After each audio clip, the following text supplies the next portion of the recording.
Thank you so much for the opportunity to share some information. I am the grant coordinator for the Wisconsin Statewide Parent-Educator Initiative, which is a Department of Public Instruction Special Education discretionary grant. It was established in the year 2000, and our vision and mission describe our work.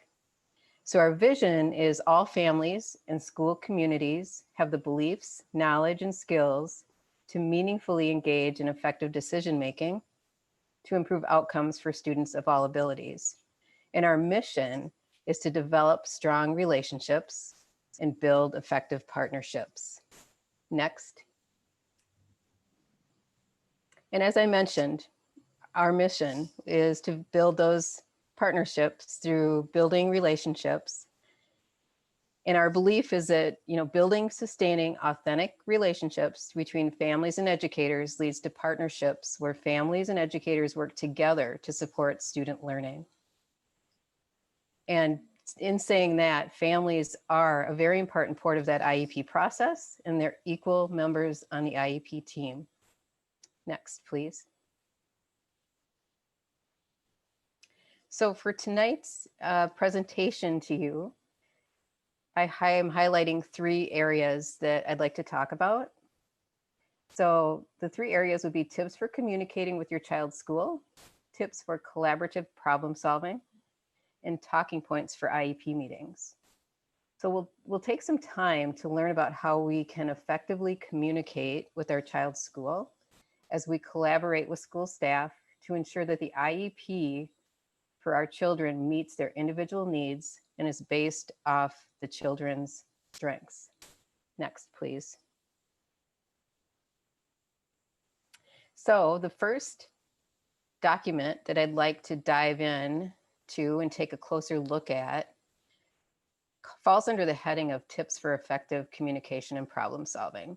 And this document is from the Center for Appropriate Dispute Resolution in Special Education, or CADRE, as you can see the acronym in the title of the document. And this one is CADRE, Communicating with Your Child's School. This helpful document talks about being mindful of emotional pressure, or that emotional pressure gauge, prioritizing and planning, actively listening to understand, clarifying statements, having options, and remembering that you and others are only human. And we're all going to make mistakes. So if we could take a closer look at that. Thank you so much.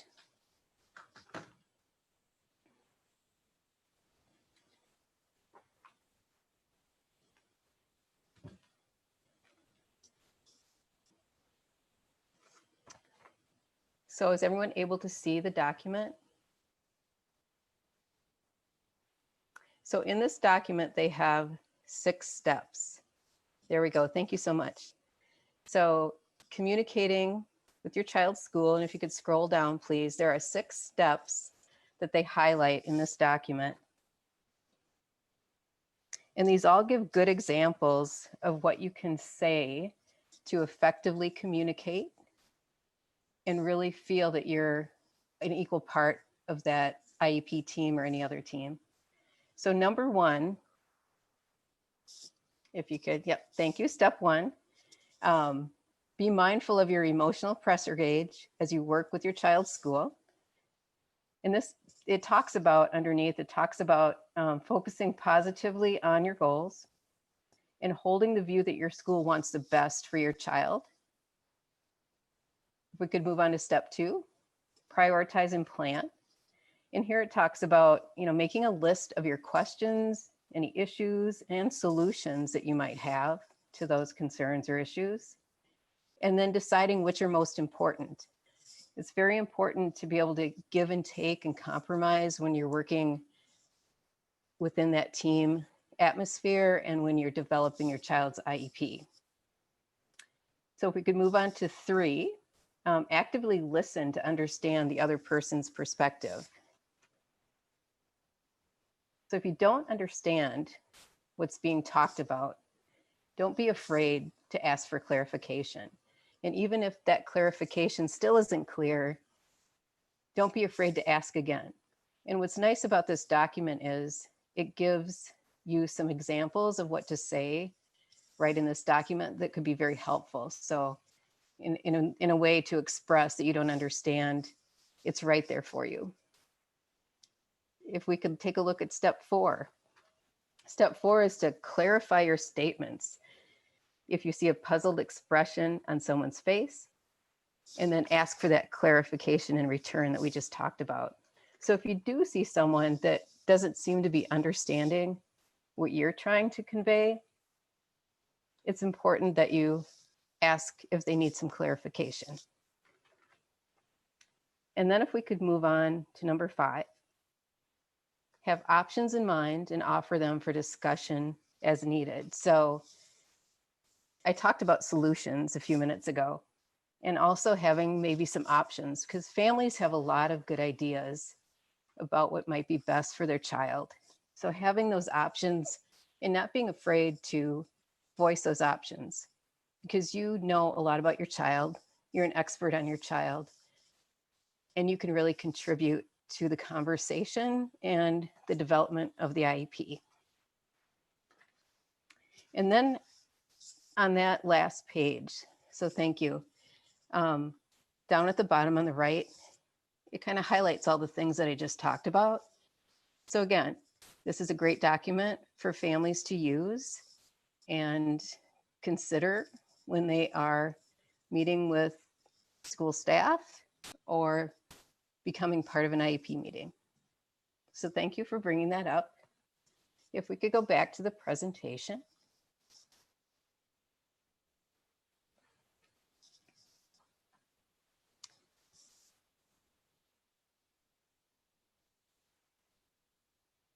So the next slide in the presentation,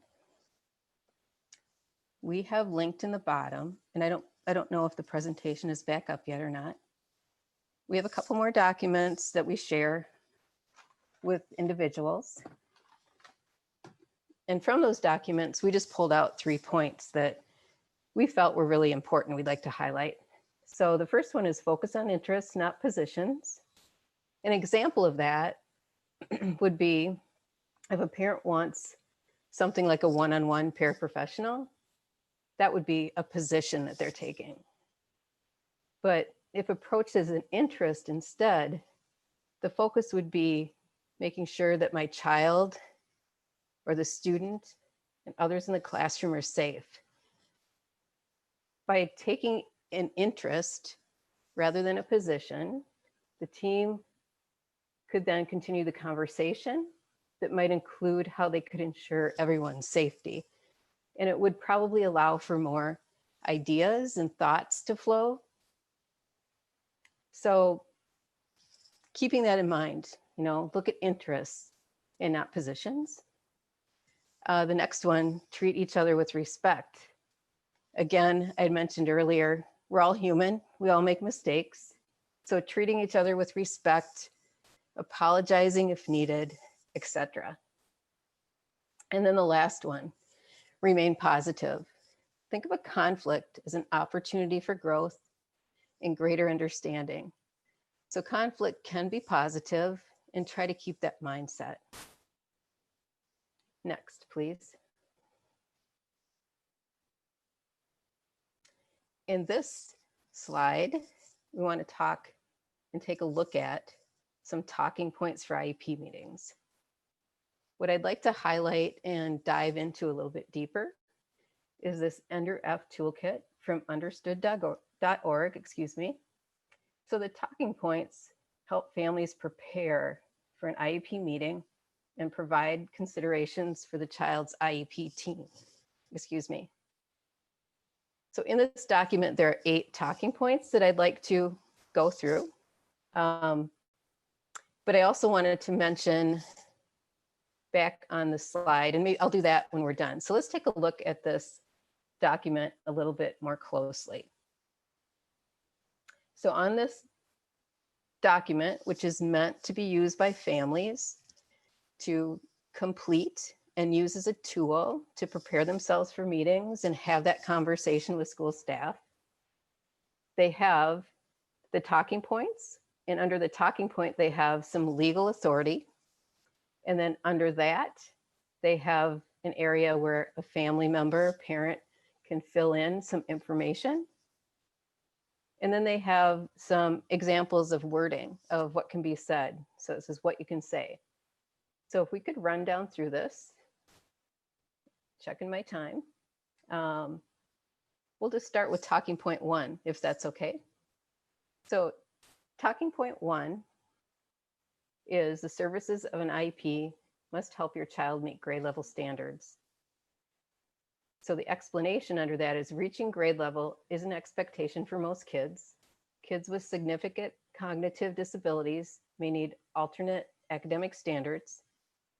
It gives some legal authority from the Supreme Court decision, which brought about this NDRF, which I'll go back, I'll explain that a little bit further when we get back to the slide, or maybe I should actually do that now. I apologize for that. So let me just think about, if you want to pop back, that would be great. Sorry about that. So this toolkit was developed after the US Supreme Court's 2017 NDRF decision that actually set higher standards for IEPs. And in the court decision, after this court decision, Understood.org developed this toolkit. So I apologize for popping back and forth, but if we could go back to the toolkit again. So that's why it references under legal authority from the US Supreme Court decision NDRF, as well as on the right, it also gives information from the US Department of Education. And then it leaves room for the family member to fill in areas where they think their child might be below grade level. And then think about some ideas, what do you think about the IEP? What in the IEP do you think will not help your child reach grade level? And then it gives an example at the bottom of what you can say. So you could say, I know the IEP is supposed to help my child achieve grade level standards, but my child is behind in whatever area. What can we do to help my child reach grade level? So we can continue down. We'll take a look at these talking points. And again, there's always some legal authority, area to fill in notes from the family member and what they can say. So talking point 2 is the IEP must be reasonably calculated to help your child make progress, which means the school must believe the IEP has a very good chance of success. If your child isn't making progress, the school must adjust services and supports in the IEP. Talking point 3 is the IEP must include behavioral services that your child needs to be able to learn. We can move down to talking point 4. The school must explain why the services in the IEP will help your child make progress. And there, the school needs to have good reasons for its decisions. Talking point 5. As a parent, you help decide what input is needed for the IEP. You have the right to be involved and to give your opinion on whether the IEP is appropriate for your child. And again, at the bottom of talking point number 5, what you could say, my child's IEP must have the expertise and input of the entire IEP team, plus any other information that helps. I would like us to review some information. When can we sit down and revisit all the information we have heard on hand, or have on hand, excuse me. So if we could move to talking point 6, the IEP should be ambitious about your child's future and what can be accomplished. We can move on to talking point 7. Your child must have the chance to meet challenging objectives. And again, the legal authority, they give some NDRF decision language, as well as US Department of Education guidance. And then finally, talking point 8. It is not enough for the school to simply go through the motions and check boxes on the IEP. The school must treat your child as an individual with unique needs. It must collaborate with you in a meaningful way. So this is a nice document, again, for families to use. And it was developed based off the decision the NDRF decision in 2017 that set higher standards for IEPs. If we could move on to the next slide. So we just had some closing thoughts. One being true partnership is an ongoing process rather than an event, and families are a necessary and equal part of the IEP process. And we do have 2 more slides with LinkedIn resources. If we could go to those. Thank you. So we have some family resources here. The first one is the one that we dove into a little bit, communicating with your child's school. The second one, and we don't need to open these, but the second one is a document developed by WISB and the Department of Public Instruction, Communication Options for Families. We ask that schools utilize this document. It has a nice flow chart with boxes where they can fill in titles and contact information of individuals at the school, so the parents know who to contact first, second, etc. And it gives more information about IEP meetings on the backside. The next one, the tips for collaborative problem solving, was one of the documents that we highlighted 3 areas from, and it's got a lot more information on it. The next one is the NDRF toolkit, which I just showed you a bit. We kind of walked through that a little bit with the talking points. And on the NDRF slide that was up, on the bottom of that slide was also the DPI, Department of Public Instruction's FAPE Information Update Bulletin. So the Department of Public Instruction has numerous information update bulletins that they have available on their website, informational about a lot of topic areas around special education. So this one specifically is about the free and appropriate public education. And it reflects much of the information that you'll find in that NDRF toolkit, or it reflects all of that information, I should say. So it's another resource to take a look at. Next, we have from Wisconsin Facets, which is located in Milwaukee. We have their Iep Checklist, which has a number of informational pages in it about how to prepare for an IEP meeting, etc. Another one from Wisconsin Facets is a newer one that they've just developed and released. It more so pertains to COVID-19, and it's a back to school prep sheet. So we have that linked in for you. And then the last one is or are, we have a couple of them, WISB Snapshot Documents. And these are documents that can be used by the school and shared with a family, so the family can fill out information about their child, strengths, interests, etc. So they have a way of communicating information about their child so that the team and the teachers are able to learn more about their child. And then if we could just move on to the last slide, which is a few more resources for educators, many of the same ones, as you will see if you look down through that checklist. And the only one that is different on this is the last one, and that's the 10 things schools can do to create great family-school partnerships. Give some neat ideas for educators and school staff on how to engage with families. And then the very last slide is just contact information for WISB. We do have a statewide phone support line, I guess you could say. We have a phone number that anyone that has any questions about special education or education in general can call that number. We have coordinators that work within this grant throughout the state of Wisconsin. They work out of all the CISAs in our state, the CISA regions, and there are 12 CISA regions in our state.